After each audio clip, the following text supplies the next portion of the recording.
Welcome back. We're here to do a reflection video for the 16th week in Ordinary Time. Many people have been very kind in commenting either when you see me or in response to the flock note about these videos. We're happy to do them. They help me get ready and write my bulletin article and to preach and to think about things that are going on in the world and everything, and put it in the context of the gospel. So I'm very appreciative that they're also being enjoyed by you. So we gather on this very dark day to start our reflection for the week of the upcoming readings for the 16th week. I'll have Teresa read the gospel reading, which is, we're still in the gospel according to Mark. A reading from the Holy Gospel according to Mark. The apostles gathered together with Jesus and reported all they had done and taught. He said to them, "Come away by yourselves to a deserted place and rest a while." People were coming and going in great numbers, and they had no opportunity even to eat. So they went off into the boat by themselves and to a deserted place.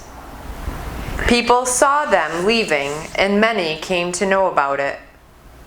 They hastened there on foot from all the towns and arrived at the place before them. When he disembarked and saw the vast crowd, his heart was moved with pity for them, for they were like sheep without a shepherd. And he began to teach them many things. The Gospel of the Lord. Praise to you, Lord Jesus Christ. So I am going to begin today with a Fulton Sheen story and not have everyone wait for my Fulton Sheen story, but he talked about it, and it's a very common thing in theology. There's a man who wrote a book called The Crucified God. I think that's what it's called. Jürgen Moltmann wrote the book. Anyway, and he starts it by saying, as the church kind of is stuck between when we stress our identity, we lose our ability to connect with people. And when we stress our relevance with people, we lose our identity. And it's kind of a similar point that we come to in today's reading. Fulton Sheen says it a little bit differently. He says, on the one hand, we could just huddle together and be with God and be with Jesus and like the disciples, and we could just be with him all the time and forget the world, that we just wouldn't have any mission. We would lose our mission if we did that. And we could be so worldly out and about the world and lose our connection with God. It's a similar idea both that Moltmann and Fulton Sheen bring us to, and this reading does. They've gone out, they've preached, they've done work, they've worked. Jesus would like to rest. He'd like his disciples to rest, and they don't get it. They go and they try to rest, they don't get it, but it's important for him to set this rhythm. The Christian life is not one or the other. If I'm going to criticize the Moltmann quote, I think that we do have a balance, and that Jesus gives it to us here. Come and rest. Sometimes on your way to rest, you'll have to do more work. Sometimes you go home at the end of the day, or you're getting ready to go home, and they call you and say, can you come to the hospital? Sometimes you go to the church just to check on something, and someone is sitting there and really needs the help of God, and you happen to be the one that he sent. So we deal with that sometimes, and a normal person would get annoyed with this and priest, and we go, okay, I wasn't planning on this, and some of us are very organized, and it ruins our kind of way we were going to do things that day. But that's the life, but we still have a rhythm that we work and we rest. Right from the beginning, God rests on the seventh day. We have this idea that it's established for us. God certainly didn't need the rest when he was creating, but he establishes for us a pattern and a rhythm so that we can be healthy. And that's an important thing. God rests in Genesis because he needs to teach us how to do it. How many people here are good at resting? I was complaining already today about how I was at the dentist office, and they said, you need to wear a mouth guard. And I said, well, I'm just going to stop sleeping altogether because I'm so much on my mind and everything like that. We're like that. We've lost that rhythm and of going out into the world and then going in to find our rest. Now, in a liturgical way of thinking about this is we remember, and I'm pretty good about saying this, that God presents himself and offers himself to us at all times and in every place. So why do we come to church? Why is it special in church? It's because we come to church to be in the presence of God, to be in a sacred space, to come to the liturgy, which is where heaven and earth meet in the liturgy, and we go into that holy place to have a firm connection with God, that he is reaching his hand out, we reach up and hope that we can meet our hands. Someone commented that they really liked that image. I can't take credit for it. Well, my professor in college and graduate school offered that one for me. So, but we do that. We come to Mass to be sanctified. For what reason? Not selfishly. We don't come to Mass for a selfish sanctification. We come to Mass and to church for a sanctification so that we can be given power for our mission. It's the same thing as these disciples, as they come back to Jesus Christ and he says, "Come away, let's rest for a while." Why? So that you can go back out. This gives this kind of rhythm to the Christian life that we desperately need, and it solves the problem that Fulton Sheen points out and that Jürgen Moltmann points out, that we can either overstress the resting with God and being in the presence of God and lose our mission, or we can overstress the mission and lose our connection with the divine. If you wanted me to make a little bit of a judgment here on our own times, it's that busybody stuff that we get into now. We very seldom talk about prayer. Very seldomly talk about prayer. I heard about prayer all the time when I was a little boy in the 1980s. And the world was busybody-like then too. People would say, oh, in the 1980s, and you hear people critical of the 1980s and the church in the 1980s that it was too liberal and it was all of these things and it was all, just frilly stuff. But we talked about prayer. I heard about prayer all the time, so much so that as a priest, when I think back on the priests that were my pastors as a boy, I'm kind of ashamed because, they were always talking about prayer. And it seems to be something that we don't do. We talk about, to be a good Catholic or a good Christian, you have to do these things. And Paul calls people like that busybodies. He calls them not doing the work of Jesus Christ busily, but he calls people like that busybodies, doing work to keep busy. It's a strong and maybe overly strong criticism, but one that's no doubt true in our time. So we remember that balance. We remember that we really want to strike an important balance of that importance of being able to breathe the challenges of the world out for a while when you come to Mass, when you go to prayer, to renew that connection with Jesus Christ. To renew it so that when you go back into the world, you're shined up and you're bright, and you have His light in front of you.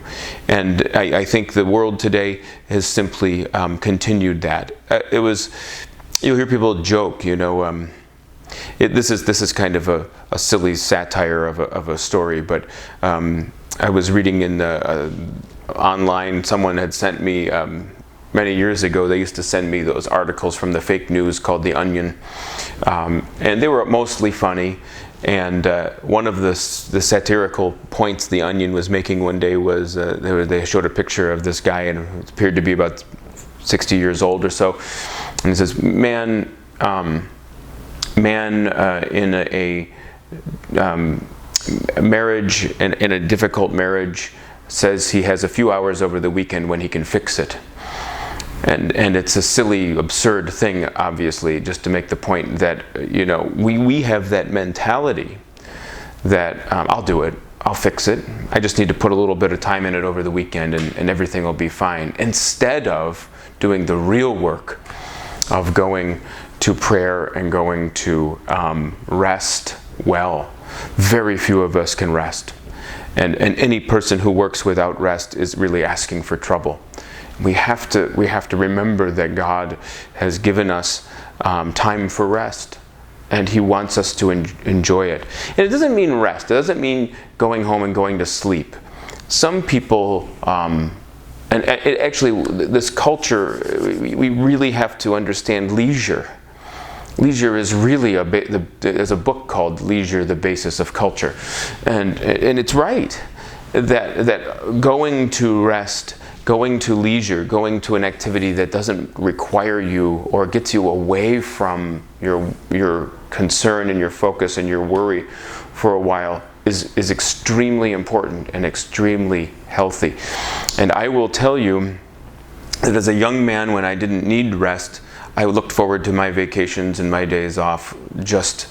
I couldn't wait, And now, as a pastor here, as a priest, I love working here. I love being here, and it's very easy to get into. I'll just work. I'll just keep working because I really like it. So it's okay if I keep working. And I've had to learn my own way to be vigilant about making sure that I rest. All the priests that were in charge of my formation in seminary, and in my first years as a priest in the diocese, and all of all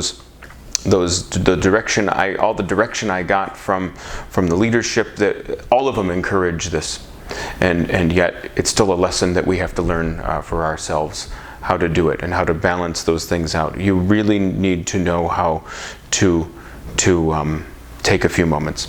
You just had this pandemic, and everybody, we got to way back in the beginning when we were shut down and it was scary and kind of stressful and everything. Someone said to me, I think among the difficult challenges in my life,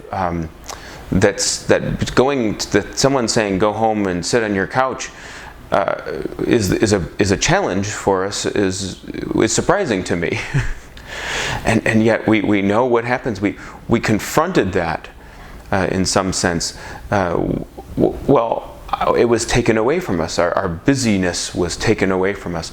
We had to confront actually being together, actually resting, actually being apart, actually being stuck together, actually being stuck apart. Whatever the situation may have been, we finally had to confront this really rather directly. And for some people, it was extremely healthy, and for some people, it has damaged greatly.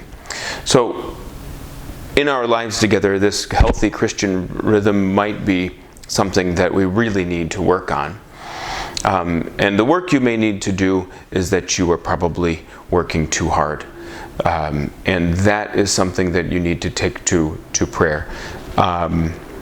Yes, things need to get done. Yes, we need to be very hardworking in the life that we share together.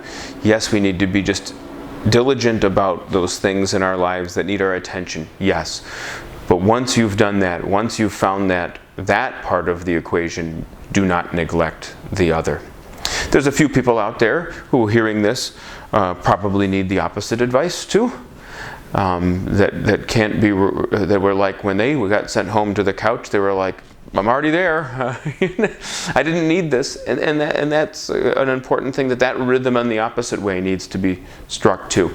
I notice in my own life as I get older, my energy is not the way it used to be, and I still am a pretty energetic person, but I notice it's shifted over the last few years, and those are things in our life that we have to keep very close watch on and just knowledge on, and also really do our best to keep that rhythm steady so that our energy is at its best when we need it. So I offer that brief reflection. It hardly seems theological. It seemed very practical to me, but really pray over that.